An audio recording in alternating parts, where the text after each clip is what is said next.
Before I dive into what happened, let me just say this: if you're listening to my story, please hit that subscribe button, give it a like, and turn on the notification bell, because trust me, you don't want to miss what's coming next. I've been married to my wife, Claire, 39F, for 15 years. I'm 42M. We've been through thick and thin, raised 2 kids together who are now grown and out of the house, and I honestly thought we were solid. We weren't perfect, no marriage is, but I believed we were a team. Lately though, something has been off.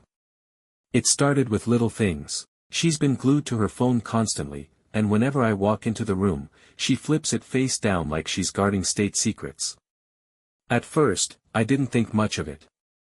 Maybe she was planning something nice for my birthday or just hooked on some silly app. But then came the late nights at work. She's a project manager, so sure, deadlines happen. But suddenly she's working late, 3 nights a week, sometimes rolling in past midnight. The kicker. She smelled like perfume that definitely wasn't hers. Not the stuff she usually wears, anyway. I tried to bring it up once. I said casually, "Hey, everything alright? You've been working a lot lately." She snapped at me like I'd accused her of murder. "Don't start, Mark.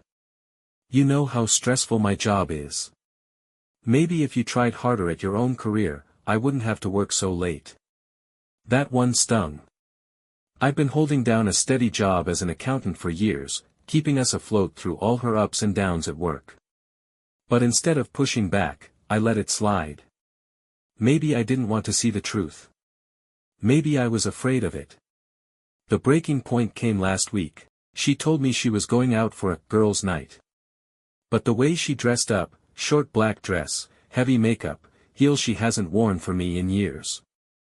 Something twisted in my stomach. It didn't add up. That night, for the first time in our marriage, I crossed a line. I checked her phone location. I hated myself for doing it, but my gut was screaming. She wasn't at her friend's house. She was across town, at a hotel. And that's where the unraveling of my marriage truly began. I sat in my car staring at that little blinking dot on my phone screen, my hands trembling on the steering wheel. It was late, close to 10:30 at night, and the idea of actually driving to that hotel made my chest tighten. Part of me didn't want to know. Part of me prayed it was some mistake. Maybe she booked the room for a work event. Maybe she was meeting a friend who needed help. I was desperate for any explanation that didn't mean what my gut already knew. But the longer I sat there, the louder the voice in my head got. "She's lying to you, Mark. She's been lying for months." So I drove. Every red light felt like a chance to turn back, but I kept going. By the time I pulled into the parking lot of the hotel, my heart was pounding so hard I thought I'd pass out. I didn't even know what I was planning to do. Walk in and demand the receptionist tell me her room number. Wait outside until she walked out. I parked in the far corner, killed the engine, and just watched. Her car was there. That was the first confirmation. No denying it now, she wasn't at girls' night. She was here. I must have sat for half an hour, debating. Finally, I saw movement. The side door to the hotel opened, and there she was. My wife. Claire. Except, she wasn't alone. She was laughing, her hand on some guy's chest as they walked out together. He was tall, maybe a little younger than me, dressed sharp like he'd just come from a dinner date. And the way she looked at him, God, I can't even describe it. I hadn't seen that look in years. That glow, that flirtatious smile. It wasn't for me anymore. It was for him. My first instinct was to jump out, scream, confront her right there in the parking lot. But I froze. My legs wouldn't move. Instead, I sank lower in my seat, watching as they strolled to his car, laughing like teenagers sneaking around. She kissed him before they even got inside. That was it. The moment the floor dropped out from under me. I couldn't breathe. I couldn't think. My wife, the woman I built a life with, was cheating on me in a hotel parking lot, right in front of my eyes. And she didn't even look guilty. I didn't confront her. Not then. I just drove home in silence, gripping the wheel so hard my knuckles went white. When she came back at 2 a.m., she slipped into bed smelling of perfume and alcohol, pretending to be exhausted from catching up with the girls. She even kissed me goodnight. And I just lay there, staring at the ceiling, feeling like my whole world had shattered. The next morning was surreal. She was making coffee in the kitchen, humming to herself like nothing had happened. I sat at the table, staring at her, trying to see if there was even a flicker of guilt in her face. Nothing. She kissed my cheek, set a mug in front of me, and started talking about her late night with the girls. She went into detail, lies, every one of them. "Oh, Emily told me about her promotion," she said. "Jessica got so drunk we had to practically carry her out." She even rolled her eyes, like she was annoyed she had to deal with her friends. I couldn't believe the audacity. She was making up names, stories, the whole thing, while I had literally seen her lips on another man hours earlier. I nodded along, barely saying a word, because I didn't trust myself not to explode. That day at work, I couldn't focus. My stomach was in knots. Part of me wanted to confront her right away, scream the truth at her face. But another part told me, don't rush. If you do this wrong, she'll twist it around. Get proof she can't deny. So that's when I started planning. That evening, while she was showering, I grabbed her phone. I knew her passcode, it hadn't changed in years. My hands were shaking as I opened her messages, expecting to see everything laid out. But, nothing. No suspicious texts. No saved numbers under fake names. Just the usual chats with her friends and coworkers. She was smarter than that. She must have been deleting things. Then I checked her email. Again, nothing. Clean. Too clean. Like she'd scrubbed it. But then I opened her gallery. That's when I saw it, one photo she must have missed. It was cropped close, just her smiling in that same black dress she wore the night of girls' night. But in the reflection of the hotel mirror behind her, I could see his silhouette. My blood ran cold. I saved the photo, emailed it to myself, and put her phone back before she came out of the shower. She walked into the bedroom, towel wrapped around her, smiling like nothing was wrong. That was the moment I knew, I wasn't crazy. She wasn't just lying, she was living a whole different life right under my nose. And if I was going to confront her, I needed to be ready. I couldn't hold it in any longer. That night, after dinner, I told her we needed to talk. She gave me this exaggerated sigh, like I'd just ruined her evening. "What now, Mark?" "Another lecture about how much I'm working," she said, rolling her eyes. I stared at her across the table, my heart pounding. "No. I want to know who he is." The way her face froze, just for a second, told me everything. She recovered fast though. Tilted her head, narrowed her eyes, and snapped, "What the hell are you talking about?" I pulled out my phone and showed her the photo I'd saved. The reflection, the dress, the hotel mirror, it was undeniable. Her face went pale, but instead of apologizing, she got angry. "Are you seriously going through my phone now? God, Mark, you're pathetic. That was from a work event. You're seeing shadows and making up stories because you're insecure." I almost laughed at how absurd it was. A work event? At a hotel? With you kissing some guy in the parking lot? That one made her flinch. She didn't know I'd been there. Her voice got louder. "So now you're spying on me? Following me around like some creep? Do you even hear yourself? No wonder I go out, you suffocate me." The gaslighting was unreal. She was caught red-handed, and somehow she was twisting it into being my fault.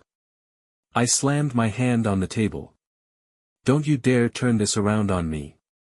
I saw you, Claire. I saw you with him." Silence. For the first time, she didn't have a comeback ready. Her jaw clenched, her eyes darted away, and then she just muttered, "It's not what you think." But it was. We both knew it. I walked out of the room before I said something I couldn't take back.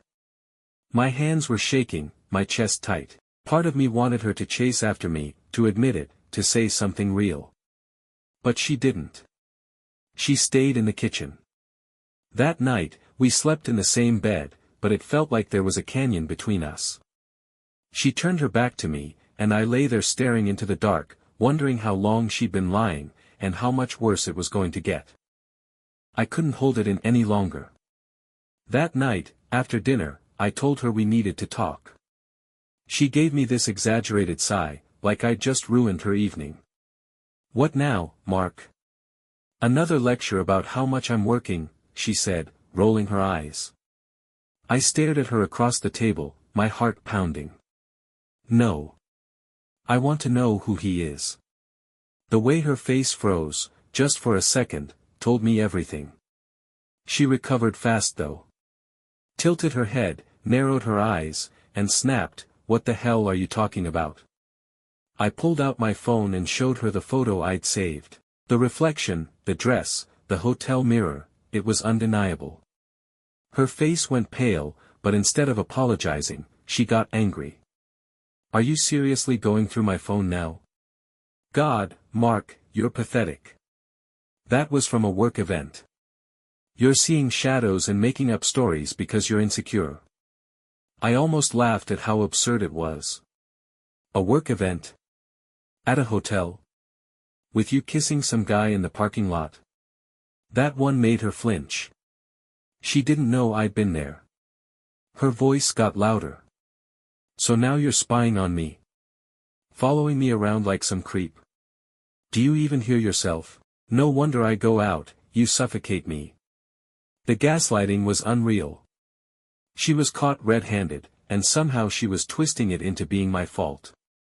I slammed my hand on the table. "Don't you dare turn this around on me. I saw you, Claire. I saw you with him." Silence. For the first time, she didn't have a comeback ready. Her jaw clenched, her eyes darted away, and then she just muttered, "It's not what you think." But it was. We both knew it. I walked out of the room before I said something I couldn't take back. My hands were shaking, my chest tight. Part of me wanted her to chase after me, to admit it, to say something real. But she didn't. She stayed in the kitchen. That night, we slept in the same bed, but it felt like there was a canyon between us.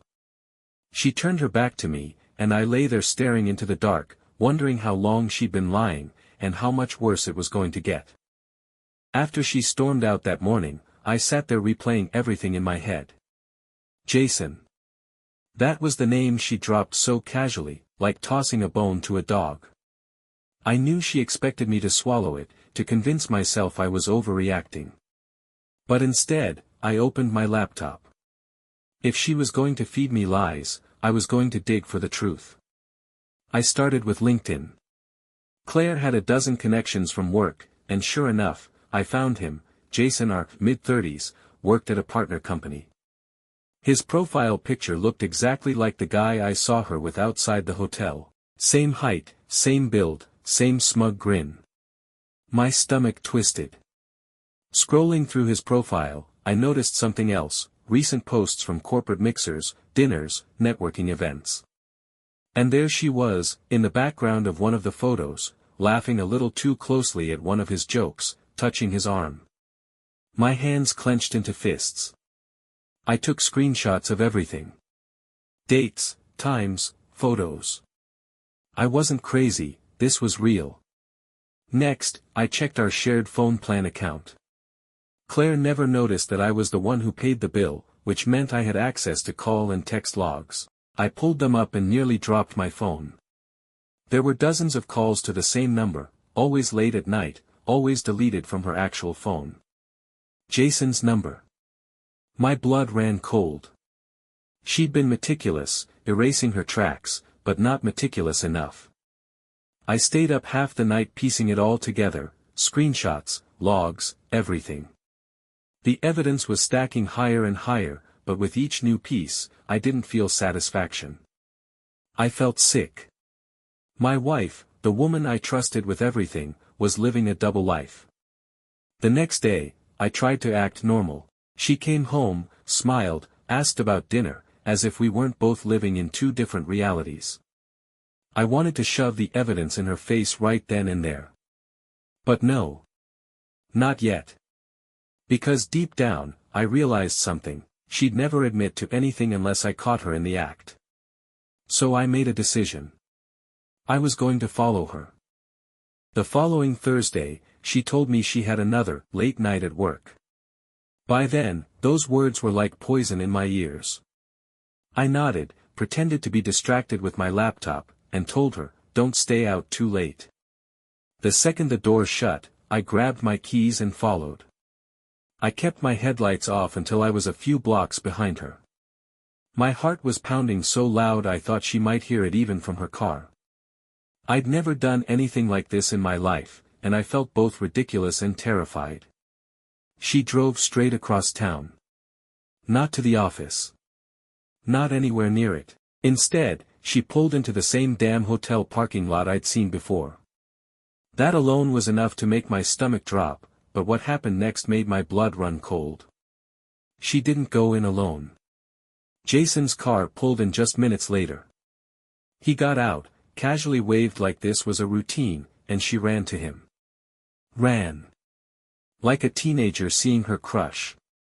They kissed, deep, long, like two people who didn't care if the whole world was watching. And then, to my horror, they didn't just head inside.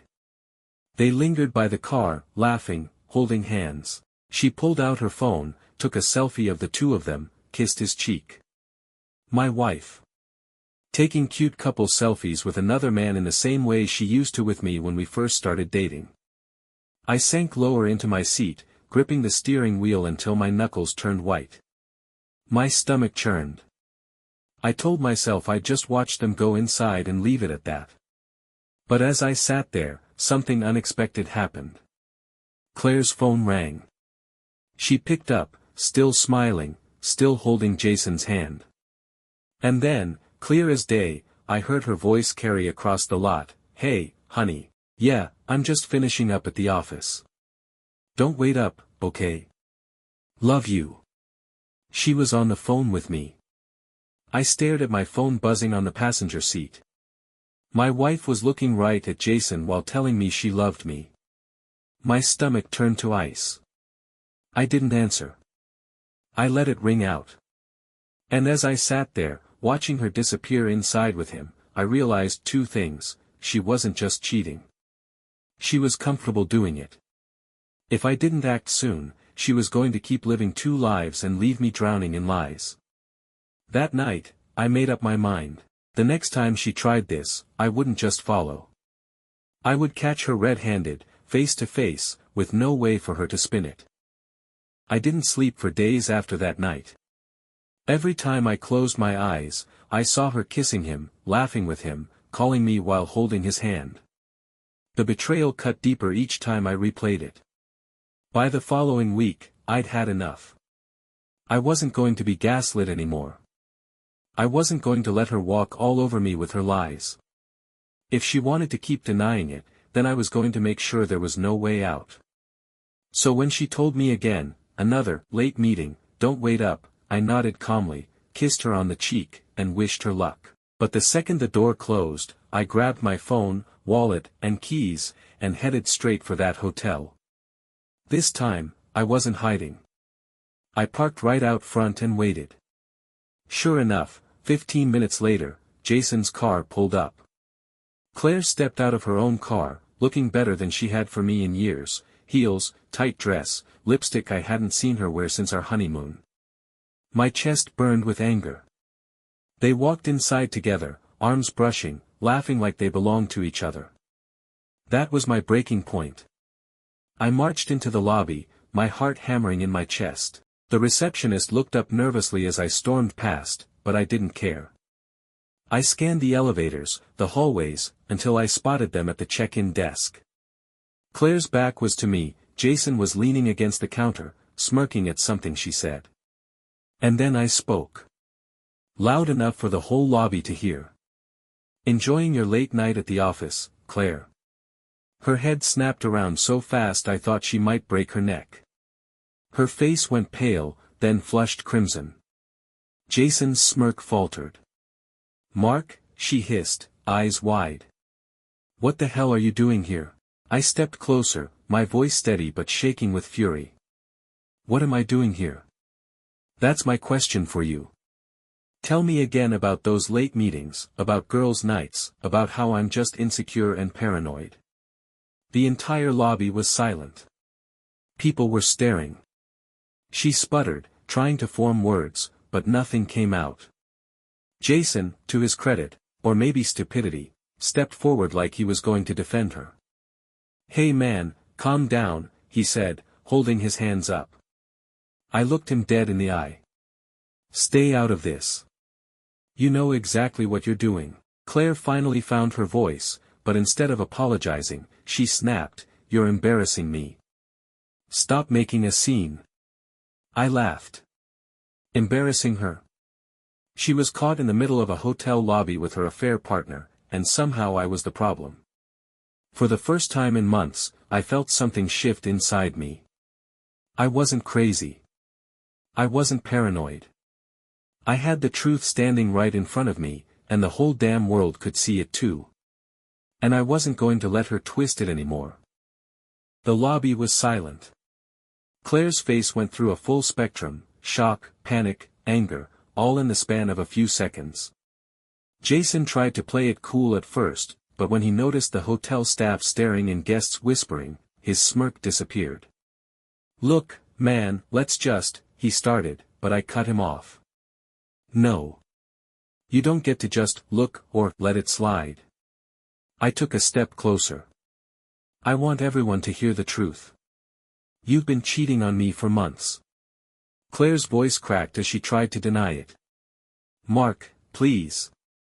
Not here. You're making a scene." I shook my head. "No. This scene is yours. You brought it here.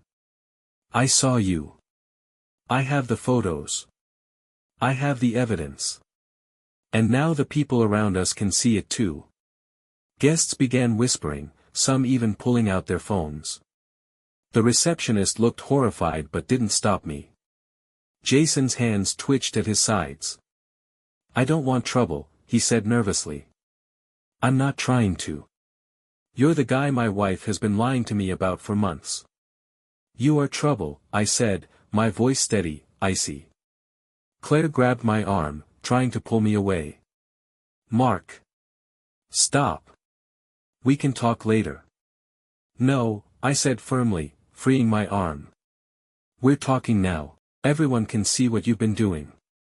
You want to lie, fine. But everyone here knows. And it's over." The tension was unbearable. People in the lobby were taking sides, some staring in disbelief, some shaking their heads. Claire's phone rang again. She ignored it, her hands trembling. Jason looked like he wanted to disappear. Finally, she whispered, almost to herself, "Mark, please. I didn't mean." I held up the photo on my phone. "Don't. Just stop. I saw enough." Her knees nearly buckled. Guests were still watching. The shame hit her like a tidal wave. Jason muttered something and made a hasty retreat toward the elevators, leaving Claire standing frozen, tears streaming down her cheeks. For the first time, I realized how much power she had over me had been an illusion. She couldn't gaslight me anymore, not with witnesses, not with evidence, not with him gone. I didn't yell. I didn't cry. I just turned and walked out of that hotel, leaving her to face the consequences of her choices. I didn't go back to the hotel after that night. I drove home in silence, gripping the steering wheel like it could anchor me. By the time I pulled into the driveway, my whole body was trembling, not from fear, not from anger, but from exhaustion. Walking into the house, I felt the weight of everything crashing down. Claire wasn't home yet. For the first time in months, the place was quiet. I dropped my keys on the counter and just stared around. Every photo, every memory, every small thing in this house suddenly felt tainted. I sank into the couch and tried to think logically. What did I want? Revenge? Public humiliation? No. I wanted clarity. I needed to know if our marriage was salvageable, or if it had been over long before I even realized it. I pulled out my phone and looked at the evidence again. Screenshots, photos, call logs, it all painted the same picture. Months of lies, hidden messages, stolen moments. But I realized something else, even with proof, confronting her further might not help. She had chosen this life, at least in part. I thought about my kids, my family, everything we had built. Could this marriage survive? Could I survive staying in a marriage built on deceit? By the time Claire walked in, I'd made a decision, not final, but a starting point. I greeted her quietly, almost too quietly. She looked at me, searching my face, probably expecting fury, tears, some dramatic meltdown. I just said, "We need to talk." No distractions, no excuses. Just the truth this time. She nodded slowly, hesitant, maybe realizing that this wasn't just another argument she could gaslight me out of. For the first time, I felt like I had the upper hand, not with rage, but with clarity. That night, I didn't sleep, but I wasn't pacing or panicking. I was planning. Planning how to protect myself, how to handle her lies, and how to navigate the next steps with a level head. For the first time in months, I felt a flicker of control return. The next evening, Claire finally sat down with me. Her hands were clasped tightly in her lap, and she kept glancing at the floor, like avoiding my eyes would somehow make this all disappear. Mark, I can explain, she started, her voice shaky. I let her talk for a moment, just to hear what excuse she would use this time. You have to understand, it's not what you think. Jason is just a friend. We met at work events, and yes, we spent time together, but nothing serious. You're overreacting, she said, looking up finally, trying to catch my gaze. I shook my head. Nothing serious. Claire, I saw you in the hotel parking lot. I have photos. I know about the calls you've been hiding. You can't spin that as nothing serious. Her eyes widened, then narrowed. Mark. You're crazy. You're being obsessive. You're stalking me. You're turning everything into this huge conspiracy. I pulled out my phone, showing her the screenshots and call logs. Her face paled, but instead of admitting it, she tried another angle. I just needed attention. You've been so focused on work, on everything else, I felt invisible. I never meant to hurt you. I swallowed hard, trying to control my anger. Invisible? Claire, I've been here. I've been paying bills, keeping our lives together, loving you every day. And you repay me by lying for months. Kissing another man. Hiding it like it's nothing. She looked down, tears spilling over. I don't know what came over me. I didn't plan it. It just happened. I let the words sink in. That's when I realized the full scope. Her affair wasn't just a single night. It was calculated, ongoing, and she had been covering her tracks expertly. The depth of her lies hit me harder than the initial discovery. For the first time, I understood that this wasn't a mistake. It was a pattern. And if I wanted to survive this marriage, or my sanity, I needed to make serious decisions. The next few days were brutal. Every time Claire walked into the room, I felt the weight of everything she had done pressing down on me. I couldn't just act normal. I couldn't pretend this hadn't happened. I decided to confront her fully, not just about Jason, but about every lie, every excuse, every hidden moment. I sat her down in the living room, the evidence laid out between us like a courtroom display. Claire, I said, my voice low, tight with anger and hurt, look at me. Do you realize what you've done? Not just with him, but with us. Do you even see the wreckage you've caused? She looked away, biting her lip. I messed up, Mark. I know I did. I slammed my hand on the table, making her flinch. Do you understand how long this has been going on? The lies, the late nights, the excuses. Every time you told me you were tired, or with the girls, I trusted you. I believed you. Tears started streaming down her face. I didn't mean for it to get like this. I was lonely. I felt, I don't know, unseen. I shook my head, my chest tight. Lonely. Unseen. That doesn't justify months of deception. Do you even feel what I feel? The betrayal, the humiliation, the constant doubt you forced me to live with? She could barely meet my eyes. I pressed on, asking questions she couldn't dodge. Who else knows about this? How long has it been going on? Did you ever consider how I'd feel if I found out? Each answer was half-hearted, defensive, or evasive. And with every lie she tried to mask as truth, I felt a piece of my old life shatter. By the time we were done, neither of us had spoken for what felt like hours. The room was heavy with silence. I realized something terrifying. Even now, after the hotel confrontation, after the evidence, she wasn't fully honest. And I couldn't fix that. I sank into the couch, exhausted, emotionally drained. Part of me wanted to scream, another part wanted to shut the door and walk away forever.